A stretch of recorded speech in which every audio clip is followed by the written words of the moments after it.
안녕하세요. 오늘은 여러분과 함께 민수기 21장, 그 4절에서 9절 말씀이죠.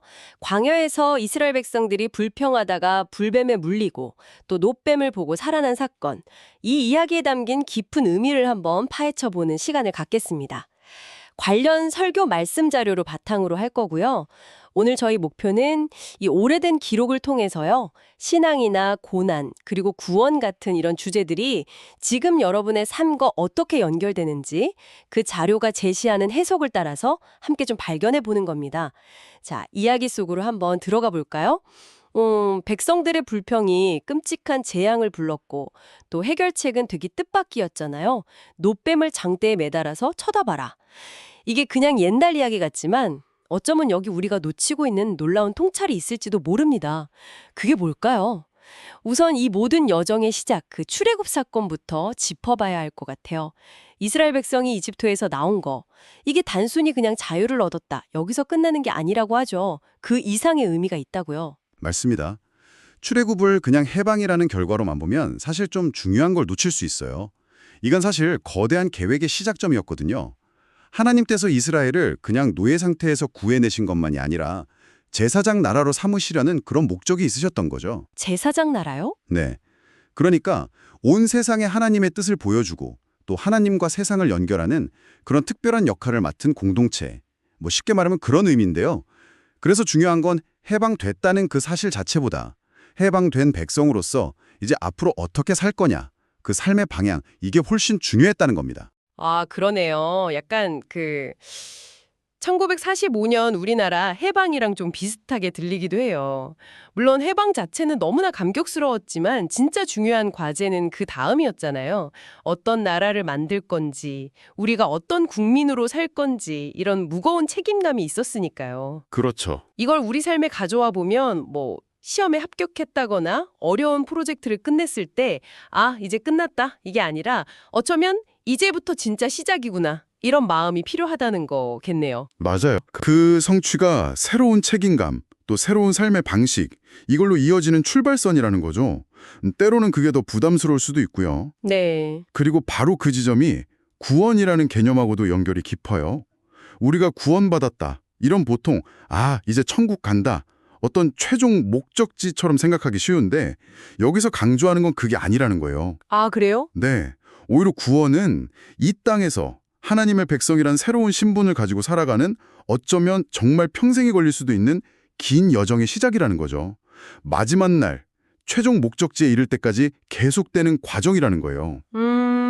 마침표가 아니라 새로운 문장의 시작이다. 이렇게 들리네요. 네, 정확합니다. 그 긴 여정의 무대가 바로 광야였잖아요. 이름만 들어도 뭔가 막 만막하고 척박함이 느껴지는데 물도 부족하고 먹을 것도 좀 그랬고 또 적들의 위협도 있었고요. 이제 오늘 우리가 사는 모습하고 참 비슷하다는 생각이 들어요. 예상치 못한 문제 터지고 경제적으로 어렵고 사람들하고 부딪히고 또 내 안에 어떤 연약함 같은 것들. 이게 다 광야 같잖아요. 네, 그렇죠. 그런데 여기서 아주 흥미로운 관점의 전환이 제시됩니다. 이 광해를요, 단순히 고통스럽고 피해야 할 곳, 아니면 잘못해서 받는 벌, 이렇게 보는 게 아니라는 거예요. 오, 그럼 뭔가요? 오히려 하나님께서 당신의 백성을 특별하게 훈련시키려고 의도적으로 선택하신 학교였다는 해석입니다. 학교요? 광야가요? 네, 한번 생각해 보세요. 물이 없어서 막 목말라 죽겠다 할 때 반석에서 물이 콸콸 나오는 기적을 봤죠. 먹을 게 떨어졌을 때는 하늘에서 만나가 내리는 걸 경험했고요. 강한 적들이 쳐들어왔을 때는 기도하니까 하나님이 이기게 해주시는 걸 또 배웠어요. 아, 듣고 보니 그렇네요. 그러니까 이 모든 결핍과 위기의 순간들이 거꾸로 생각하면 이전에는 몰랐던 하나님의 존재, 그분의 능력을 아주 그냥 몸으로 직접 체험하는 특별 수업 시간이었던 셈이죠. 고난이 배움의 기회가 된 거예요. 하나님께서 그 백성들 수준에 딱 맞춰서 같이 걸어가셨다는 그 부분도 되게 인상 깊었어요. 그냥 저 위에서 지켜만 보신 게 아니라 막 넘어지고 힘들어하는 그 속으로 직접 들어오셔서 손잡고 가르치신 느낌. 맞아요. 그래서 이 관점을 따라가면 우리가 살면서 겪는 어려움들, 피곤함, 아니면 병들어서 몸이 약해진 것까지도 이게 실패의 증거가 아니라 오히려 내가 얼마나 내 삶을 위해서, 내 가족을 위해서 치열하게 싸워왔는지를 보여주는 명예로운 훈장처럼 볼 수 있다. 이런 이야기가 나오더라고요. 와, 이건 정말 관점을 확 바꾸는 힘이 있는 것 같아요. 네, 맞습니다. 그래서 절망 속에서 그냥 아이고, 왜 나만 이렇게 힘드냐 주저앉아 한탄하는 대신에 주님 제가 이렇게 지칠 때까지 정말 열심히 살았습니다. 그러니 저를 좀 불쌍히 여기시고 다시 일어설 힘을 주세요. 이렇게 기도하는 태도를 제안하는 거죠. 아, 상황을 바꿔달라는 게 아니라 견딜 힘을 구하는 기도군요. 그렇죠. 고통을 바라보는 시각 자체를 바꾸는 거예요. 물론 그렇다고 이 학교가 뭐 쉽다는 뜻은 절대 아니죠. 계속 내 한계에 부딪히고 옛날 방식 버리고 하나님만 의지하는 법을 배워야 했으니까 그 과정 자체가 분명히 고통스러웠을 겁니다. 네. 근데 그렇게 놀라운 은혜도 경험하고 훈련도 받는 와중에도 그 인간적인 연약함은 또 불쑥 튀어나오는 것 같아요. 그 아랏 왕이랑 싸울 때 정말 간절히 기도해서 큰 승리를 얻었잖아요. 네, 그랬죠. 바로 그 직후였어요. 그런데 에돔 땅을 피해서 길을 좀 돌아가게 됐다는 그 이유 하나로 백성들 마음이 상해서 또 불평이 터져 나오는 거예요. 이번에는 대상이 아주 구체적이에요. 하나님이 매일 주시는 그 만나. 아, 맞나? 네, 우리 마음이 이 하찮은 음식을 싫어하노라 이렇게 외쳤다는 거죠. 생각해보면 참 아이러니해요. 목숨 걸고 싸워서 이긴 지 얼마 안 됐는데 길이 좀 멀어졌다고 매일 같은 밥 먹는 게 지겹다고 그 큰 은혜는 다 까맣게 잊고 불평하는 거잖아요. 그렇죠. 이게 어쩌면 우리 모습 속에도 있지 않을까 싶어요. 정말 감사한 일이 있어도 아주 사소한 불편함 하나에 그냥 마음이 확 상해버리는 그런 경험들요. 바로 그 부분을 자료에서도 날카롭게 지적합니다. 그 사소해 보이는 불만, 원망 하나가 얼마나 큰 파괴력을 가질 수 있는지를 딱 보여주는 거죠. 마치 작은 구멍 하나가 큰 댐을 무너뜨릴 수 있는 것처럼요. 그 작은 불평 하나가 이전에 경험했던 하나님의 모든 좋으심, 그 은혜를 순식간에 다 가려버릴 수 있다는 거예요. 무섭네요. 나를 하찮은 음식이라고 모독한 것을 굉장히 심각한 죄로 보셨습니다. 그 결과는 정말 끔찍했죠. 불뱀들이 나타나서 백성들을 물기 시작했어요. 불뱀이요?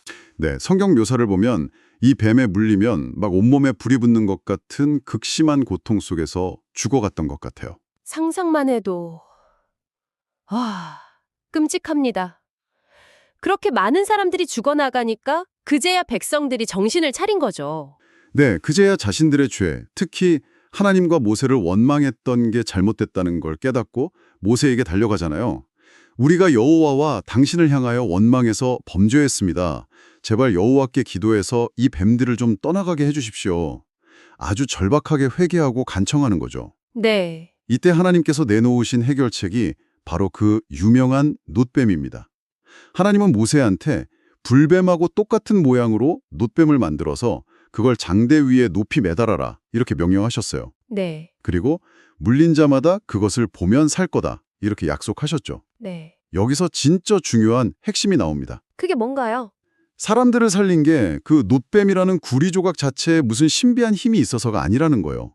놋뱀은 그냥 노쇠 덩어리였을 뿐이죠. 진짜 핵심은 그것을 보면 살리라고 하신 하나님의 말씀, 그리고 그 말씀을 믿고 순종해서 놋뱀을 쳐다보는 행위, 바로 그게 생명을 가져왔다는 겁니다. 아, 놋뱀 자체가 아니라 그걸 보라는 말씀에 순종하는 행위요. 그렇죠.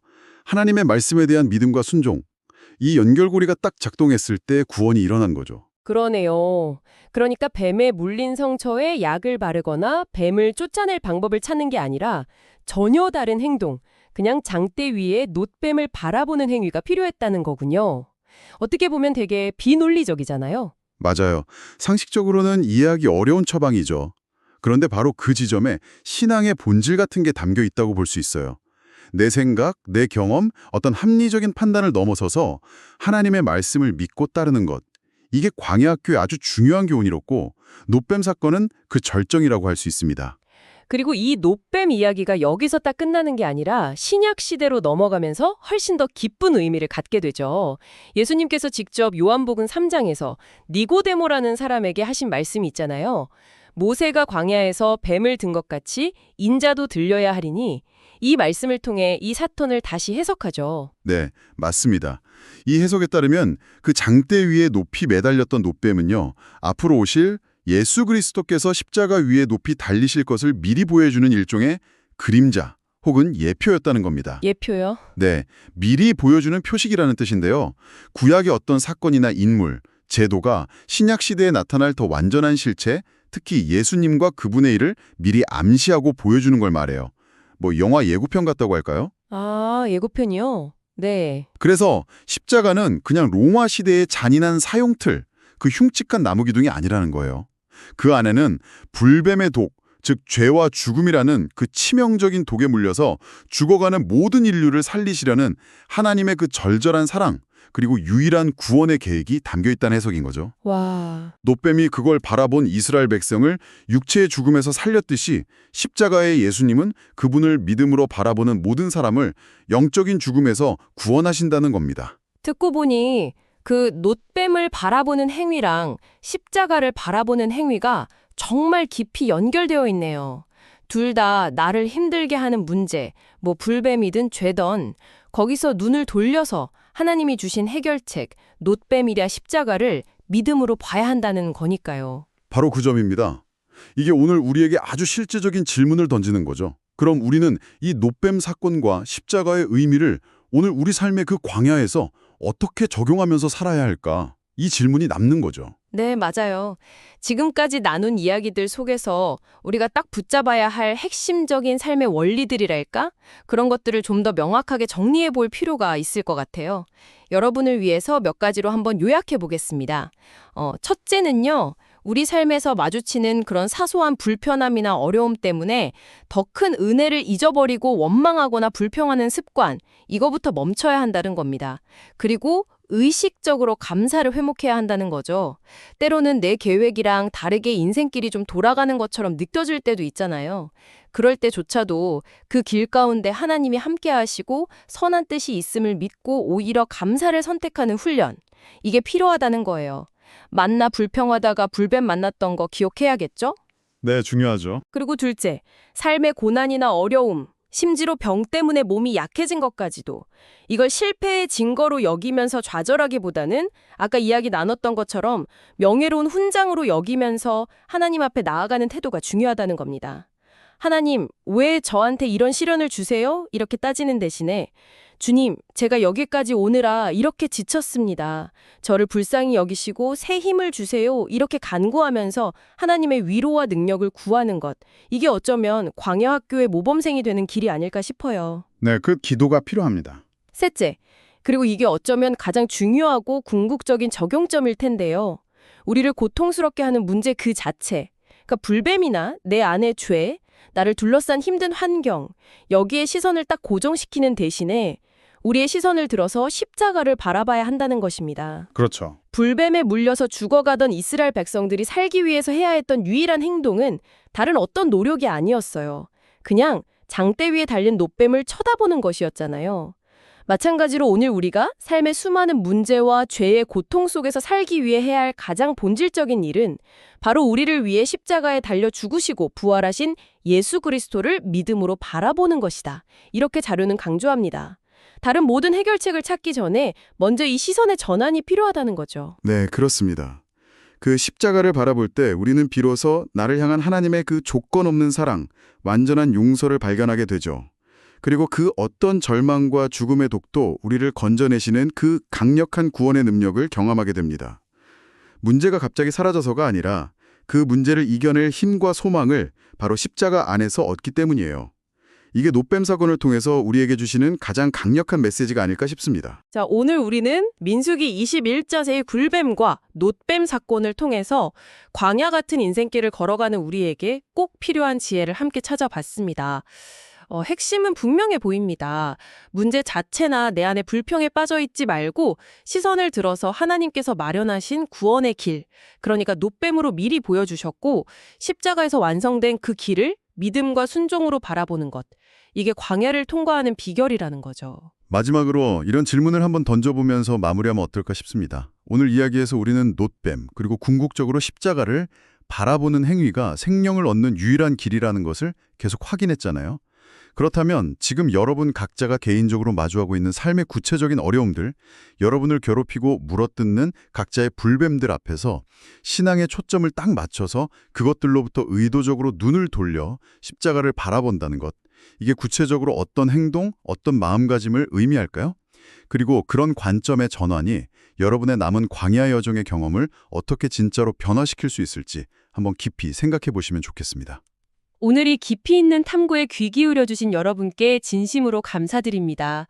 다음 시간에도 여러분의 지적인 호기심을 채워드릴 또 다른 흥미로운 자료와 함께 돌아오겠습니다.